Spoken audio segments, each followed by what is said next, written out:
شاهین شپږمه برخه. د شاهین د خپرونې مینوالو په دې هیله چې جوړ او روغ به یاست، الله رب العزت مو خوشحاله لره. دا د زه محسن احسان مو یو ځل بیا د شاهین د ناول کوربتوب کوم په دې هیله چې د ناول په اورېدو سره خسته نشئ. د دوی کوربه. قدرمنو اورېدونکو، ربیعې چې سترګې وغړولې د شمې په رڼا کې یې ولیدل چې په یوه پراخه کوټه کې پرته ده. دې ته نږدې په یوه کرسۍ ابو داود او په بله یو ناپېژندوی ځوان ناست دی. لور یې چې په هوښ راغله، ابو داود ور ټیټ شو، لاس یې پر تندي ور کښېښود او وویل: ربیعې لورې څنګه یې؟ ربیعې په وېرېدونکې لهجه وپوښتل: زه چېرته یم؟ ابو داود ځواب ورکړ: لور جانې، ډېر امن ځای ته راغلي یو او د یوه داسې سړي میلمانه یو چې دلته موږ ته هېڅ خطر نشته. دا ستا ډاکټر دی. د کوټې په بله برخه کې میریا په بستره زغېدلې وه، په بله بستره یې تر څنګ انجلا ډډه وهلې وه. ربیعې هغوی ته اشاره وکړه. له پلار نه یې وپوښتل: هغوی څنګه دي؟ ابو داود ځواب ورکړ: روغې دي. یو بل ځوان کوټې ته ورننوت او د ربیعې سترګې څو شېبې د هغه په څېره میخ پاتې شوې. هغه د ابو داود په اوږه لاس کښېښود، وویل: ته کښېنه، زه د دې لپاره راغلم چې ستا د لور احوال واخلم. اوس څنګه ده؟ ابو داود ځواب ورکړ: هغې همدا اوس سترګې وغړولې. زه افسوس کوم چې تاسو م په زحمت کړئ. ځوان ځواب ورکړ: کاشکې ستاسو په څېر میلمنو ته موږ ښه ځایونه درلودی. لا له خپله ځایه راپورته شوه او چوپه د ربیعې تر څنګ کښېناسته. د ربیعې پر سر یې د مینې لاس راتېر کړ. وویل: ربیعې ستا طبیعت څنګه دی؟ هغې ځواب ورکړ: زه اوس ښه یم، په پښه او سر مې درد دی. مورجانه څنګه ده؟ انجلا: هغه روغه ده. لومړی ځوان چې د دوی زخمونو ته یې د طبیب دنده اجرا کوله وویل: زما په خیال د دې لپاره اوس خبرې ښې نه دي. د خوب دوا وڅښم، دې ته پوره استراحت ضروري دی. دوهم ځوان په عربي پوښتنه وکړه: زیاته خو به ټپي نه وي؟ طبیب ځواب ورکړ: زه تر سهاره صحیح رایه درکولی شم، په هر صورت د اندېښنې وړ نه ده. ابو داود پوښتنه وکړه: ستا په خیال به دا تر څه مودې پورې بیرته روغه شي؟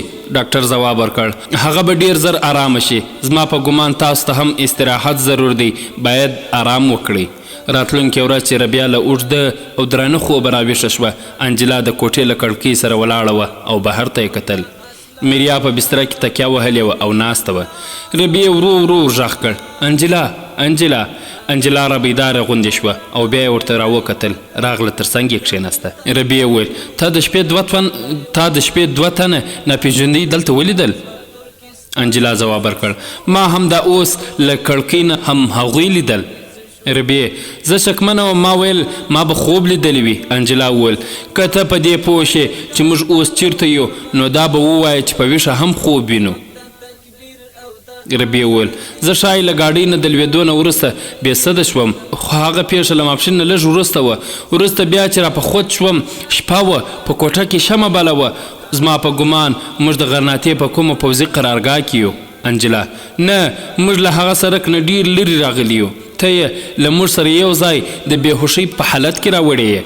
ربیعې: تا به تل ویل چې زما په زړه کې له تا سره د خواخوږۍ جذبه نشته، خو په سپېڅلې مریم سوګند چې ټول لار مې ستا په خاطر ژړل. موږ دلته نیمه شپه را رسېدلي وو. کوم ډاکټر چې ستا علاج کوي پلارجان وایي چې هغه د اندلس تر ټولو ستر جراح دی. ربیعه: موږ اوس چیرته یو؟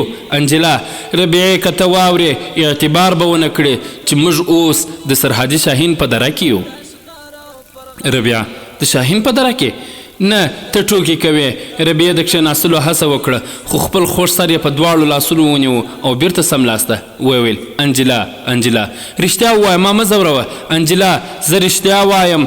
ربیعې: خو زه په دې خبره نه پوهېږم، ناممکنه راته ښکاري. انجلا: ربیعې، ته به دا هم ونه منې چې سرحدي شاهین تا لیدلی دی، او نه یوازې دا چې تا لیدلی دی، بلکې خو زه ویرېږم چې جګړه به راسره کوې.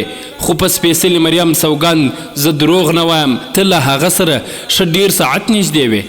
ربیعې په وارخطایي وویل: ستا مطلب څه دی؟ انجلا: زما مطلب دا دی چې ستا د ژوند څو قیمتي شېبې له هغه سره تېرې شوي دي. ربیعې مور ته چیغه کړه: مورې، مورې. انجلا منع کړه. میریا په خندا وویل: انجلا رښتیا وایي، په دې کې ستا ویرې ته ضرورت نشته، خو ته بېسده وې. ربیعه بېوسه شوه. انجلا ته یې وکتل. انجلا خپله خندا را قابو کړه. وویل: ربیعې، ویرېدو ته اړتیا نشته، هغه په خپل آس ورسره راوړې. که ستا پر ځای زه بېهوشه وای نو له ما سره به داسې کېدل. ما ګمان کاوه چې شاهین به یو ډیر وحشي انسان وي، خو هغه لکه چې کومه فرشته ده. پلارجان ستا د په هوش راوستلو نه ناامیده شوی و، خو هغه یو ځل ستا نبض ونیو او بیا یې سمدستي وویل چې زه دا د اندلس تر ټولو ښه طبیب ته ورولم. زما امید دی چې ژوندی پاتې شي. تاسو زما له ملګرو سره راځئ. ما خپل دوست وبولئ او پلارجان وویل زه نه پوهېږم چې ته څوک یې، خو که زما د لور ژوند بچ کړئ زما د طلا او جواهرو ډک صندوق ستا شو. هغه ځواب ورکړ ته ما د احسان خرڅوونکي په ډلو کې مه شمېره، زما ملګري به ستا د طلا او جواهرو ساتنه هم کوي. دا یې وویل او بیا یې آس وځغلاوه. موږ چې کله نیمه شپه دلته راورسېدو نو پوه شو چې ته له موږ نه ډېره وړاندې رارسېدلې وې. ربیعه ښه تا ته دا څه وړ معلومه شو چې هغه سرحدي عقاب دی؟ انجلا اوس تا له راویښېدو نه لږ مخکې پلارجان وویل ربیعه نو هغه مول وهلی چې ځان یې په خطر کې واچوه او زموږ ګاډي یې ودروله سرحدي شاهین و؟ انجلا هوکې او د شپې په درېیمه برخه کې هغه ستا پوښتنې ته راغلو. هغه مخکې هم 3 ځلې ستا د پوښتنې لپاره راغی، نن سهار هم راغلی و. د پوځي جامونه یې داسې ښکارېده چې په څه مهم پسې روانیږي. پلارجان ته مې هم وویل چې ښایي تر ماښام پورې رانه شي او ستا ډاکټر ټوله شپه په دې کرسۍ ویښ ناست و. کله چې زه راویښه شوم هغه ستا نبض کوت. ربیعې وپوښتل پلارجان چېرته دی؟ انجلا ځواب ورکړ هغه په بله کوټه کې له طبیب سره د کوچوان لیدو ته ورغلی. هغه بیچاره ډیر زخمی شوی دی. د شاهین د خپرونې مینوالو 3 ورځې وروسته د ربیعې د سر خوږ لږ قرار شوی و، خو په ورانه کې له درد له امله هغه له امسا پرته ونه شوی تللی. هغه شاه زلمي چې د دوی ژوند یې ساتلی و او دغه طبیب چې د دوی علاج یې کوه بدر بن مغیره او بشیر بن حسن و. ابو داود په دې خبره حیران و چې سرحدي شاهین ناڅاپه د دوی مرستې ته هلته څه ډول ورسېد. په تیرو 3 ورځو کې بدر بن مغیره ته هغه د پرندایان د ظلمونو ډیر داستانونه وویل او د هغوی اعتماد یې لږ او ډیر ترلاسه کړی و. د جمعې له لمانځه نه وروسته هغه د بدر د ملګرو په مخ کې یوه پرجوشه وینا واوروله او د اندلس د مسلمانانو ژوند یې داسې دردناک انځور کړ چې په غونډه کې ډیر په ژړا شول. بیا یې د اندلس د ماضي ارواپال تاریخ واوروه. د بدر بن مغیره او د هغه د ملګرو د جهاد او کارنامو ستاینه یې وکړه. په پای کې یې وویل موږ باید د خپل راتلونکي په باب هیڅ غلط ګمان ونه کړو. که موږ یو لاس د پرندایانو پر خلاف د جګړې پریکړه ونه کړو نو ورو ورو به مو نوم ورک شي. ستاسو لپاره زما همدا پیغام دی چې د بزدلي له ژوند نه د زړورتیا او میړانې مرګ غوره دی. زه غناتې ته هم له دې پیغام سره روان یم. زما باور دی چې زموږ د مظلومیت داستان ابوالحسن واوري خامخا به د پردایانو پر خلاف د جهاد اعلان کوي. له وینا نه وروسته هغه له بدر او بشیر سره بیرته خپل هستوګنځي ته راستنېدو. بدر بن مغیره ورته وویل زما په دې باور دی چې ته په غرناطه کې واوسې هلته به مسلمانانو کې نوی روح پوکړې. ابو داود په غمجنه لهجه ځواب ورکړ زه به خپل فرض پوره کړم خو خلک د یو ناپېژندوی په خبر پروا نه کوي. بدر وویل نه هغوی اوس بیدار شوي دي. بشیر زړه نازړه وویل که تاسو به نه منئ یوه پوښتنه کوم. ابو داود ځواب ورکړ که ته هم له ما نه په پوښتنې کې 2 زړې وې نو دا به په ما ظلم وي. بشیر وویل خدای جل جلاله ته د دین په علم پوره پوه کړی یې، دومره د نیک عمل خاوند یې چې د شپې تهجد ته هم پاڅېږې او ستا په ژبه کې جادو دی. خو زه په دې خبره حیران یم چې تاسو ابو داود یې خبره وربشپړه کړه چې ته په دې حیران یې چې پر دې ټولو برسېره زما میرمن او لور په عیسوي مذهب باندې ټینګار کوي. همدغه ته وایه که نه؟ بشیر حیران شو وویل هو ما همدا ویل. زما باور دی چې ته به د دې لپاره مناسب دلیل لرې. ابو داود د دې یو دلیل دی خو زه نه وایم چې مناسب او معقول به وي که نه. د دې په اړه ستاسو غازیانو فتوا ډیره ښه ده. دا زما 2مه میرمن ده. لومړۍ میرمن مې یوه مسلمانه وه او د هغې لور هم مسلمانه ده. خو زما دغه میرمن د مرسیې له یوې عیسوي کورنۍ نه ده او له دې سره تر واده وړاندې زه په دې هم پوهېدم چې زه به د عیسویانو په منځ کې دا مسلمانه نه کړی شم. خو ما د دې سره واده د دې لپاره وکړ چې د عیسویانو په منځ کې د یوه آزاد خیاله مسلمان په نوم وپېژندل شم. ما د خپل قوم ذلت او محکومیت نشو زغملی. ما دوی د یوه انقلاب لپاره تیارول غوښتل. ما خپل عیسوي میرمن د ځال لپاره ډال کړه. تر اوسه پورې ما خپل هدفونه دې ته نه دي ښکاره کړي. دې هم زه د اندلس د هغو زرګونو مسلمانانو نه بیل نه یم بللی چې دین ته یې شا کړه او له مذهب نه لرې شول، بلکې خپلو هم مذهبو ته وایي چې موږ تر اسلام نه عیسویت ته زیات نږدې یو. له دې خبرو نه ما دا ګټه اخیستې چې په څو ښارونو کې مې د مسلمانانو انقلابي ډلې تیارې کړي دي. تاسو په دې حیران چې دا 10 کاله چې زه په قسطله کې وم له لویو عیسوي امیرانو سره مې کورنۍ اړیکې وې، خو دوی پر دې نه پوهېدل چې زه د دوی پر خلاف په کړو وړو بوخت یم. تاسو زما د کار په اړه د انتقاد حق لري، خو زما نیت خدای جل جلاله ته معلوم دی چې له دې ښځې سره زما د مخه مې داسې احساسوله چې د حکومت جاسوسان په هر وخت راپسې وو. خو له دې سره له واده نه وروسته زما ډېرې ستونزې کمې شوې دي. په تېرو 20 کلونو کې چې ما څه کړي دي د دې نتیجه به هغه وخت څرګنده شي چې ابوالحسن یا له ده نه وروسته کوم بل باچا د عیسویانو پر خلاف د جهاد اعلان وکړي. ته ښایي له هغه ځایه زما د تیښتې سبب وپوښتې. زه له هغه ځایه د دې لپاره نه یم راتښتېدلی چې حکومت زما په فعالیت خبر شوی. د دې لامل دا و چې د قسطله د شاهي کورنۍ یو ځوان زما له کشرۍ لور سره واده کول غوښتل. هغه زما مېرمن دې کار ته تیاره کړه او زما د پخواني چلن له مخې زما ښځه پر دې باوري وه چې زه یې له یوې عیسوي ځوان سره د خپلې لور د واده مخالفت نه کوم. خو کله چې زه په دې خبر شوم تاسو زما د حالت اندازه لګولی شئ. له دې نه وړاندې ما تصمیم درلود چې هلته په خپله ذمواري ترسره کوم، بیا به غرناطې ته ځم او خپل عیسوي مېرمن او لور به مسلمانوم. اوس مې داسې احساسوله چې اوبه تر سر اوښتي.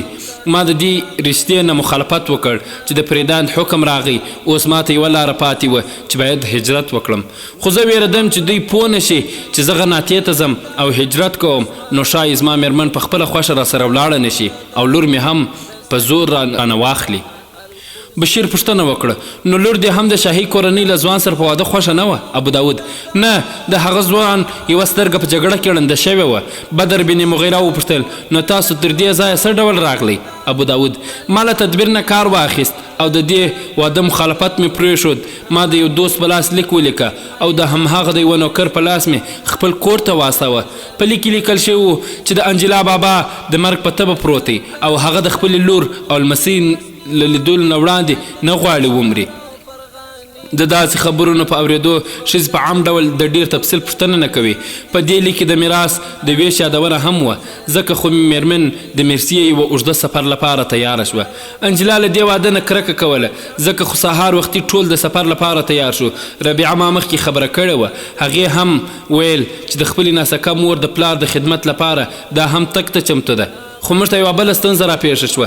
د شپې چې موږ ډوډۍ خوړله له همهغه ړوند راغی او کله چې وپوهېده چې سهار موږ میرسیې ته ځو دی هم راسره تیار شو. ما مخالفت وکړ خو میریا یې ملګري وکړه. ویل چې د ده ملګري له موږ سره ښه ده، زموږ سفر به اسانه شي او ما له مجبري نه ومنله. سهار چې موږ روانېدو نو هغه په آس سپور راورسېد. ویل چې د لارې په ایرو ته یې زموږ لپاره د تازه نفس آسونو تیارولو هدایت لیږلی. په لاره کې موږ د هغه په وجه په زحمت نشو، خو څومره چې میرسیې ته رانږدې کېدو زما اندېښنه زیاتېدله. د هغه آس به زموږ د غاډۍ تر مخ یا شاته غبرګ روان و. د غاډۍ کوچوان زما پخوانی نوکر و، هغه زما په اراده پوه راته یې وویل له دې سړي نه له ځان خلاصولو پرته مغرناطې ته رسېدل ممکن نه دی، ځکه خو زه په یوه ترخه پرېکړه مجبور شوم. یو ماپښین کله چې میریا په غاډۍ کې ویده وه او سر یې د انجلا په غېږ کې ایښی و، ما انجلا ته وویل چې ته پوهېږې چې موږ چېرته ځو؟ انجلا وویل چې معلومه ده چې میرسیې ته ځو. ما ورته وویل زه تا د دې سړي نه ژغورم او د همدې مقصد لپاره د میرسیې پر ځای غرناطې ته ځم. هغې په اوښلونو سترګو راته وکتل. ځواب یې راکړ چې پلارجانه زه له دې بلا سره د واده پر ځای مرګ غوره ګڼم. زه د دې نه د خلاصون لپاره هر ځای تلو ته تیار یم. ما ورته وویل چې له لږ وړاندې غرناطې او میرسیې سړکونه سره جلا کېږي، خو دا بدبخت د سیوري پسې راپسې دی. که موږ لاره بدله کړو په راتلونکي پیره کې به م راوګرځوي. د ده نه د خلاصون یوازې یوه لاره دا ده چې انجلا لږ سوچ وکړ. ویل پلارجانه هغه اوس په موږ پسې دی، ستا سره لنده شته او غشي ویشتل دې زده دي. ما ورته وویل زه ستا له مور نه ویرېږم. انجلا وویل مورجانه ویده ده، بیړه وکړه. ما د شا له کړکۍ نه ور وکتل، نږدې 50 متره لرې راپسې و او یوه بې حیا سندره زمزمه کوله.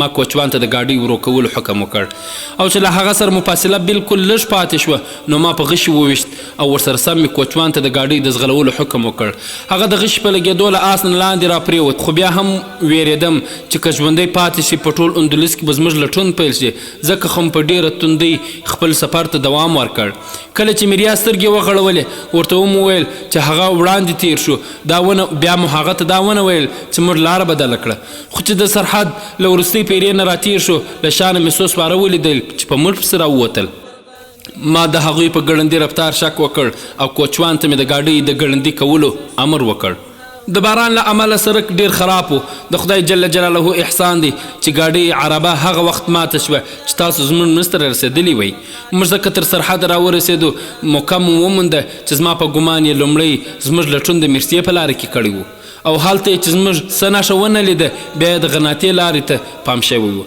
دا ټول ستا د دې پوښتنې ځواب و چې مریا او انجلا مې ولې تر اوسه نه دي مسلمان کړي اوس زه له تاسو نه یوه پوښتنه کوم بدر وویل ته د هرې پوښتنې حق لرې ابو داود وویل ستاسو سیمه زموږ له لارې نه لرې ده که څه هم د شاهین د الوتو ساحه معلومه نه وي خو بیا هم تاسو زموږ مرسته دومره ژر راورسېدئ لکه تیار چې همدلته موجود وئ بدر بن مغیره وویل خبره دا ده چې له یوې مودې زموږ او د غناتې حکومت ترمنځ اړیکې تر ډېره حده دوستانه دي هغوی د سرحد یو څه سیمې موږ ته سپارلي او کله کله زه د هغوی د پهرو او چوکیو د کتلو لپاره ورځم هغه ورځ هم موږ د چوکیو د کتلو لپاره ورغلي وو خو د باران په وجه سپاهیان هر یو په خپل ځای غلي وو په لاره کې مو تاسو ولیدئ زموږ اصلي هستوګنځی له دې ځایه ډېر لرې دي دغه کلا چې موږ اوس پکې اړولي دي زموږ د سیمې پر برید پرته ده ابو داود ویل د سرحد ساتنه چې هر چا ته سپارلې ده زه د هغه دغه غوره انتخاب ستایم که غرناته د خپلو ټولو سرحدونو ساتنه ستا په غاړه در واچوي نو دا به د دوی نیکمرغي وي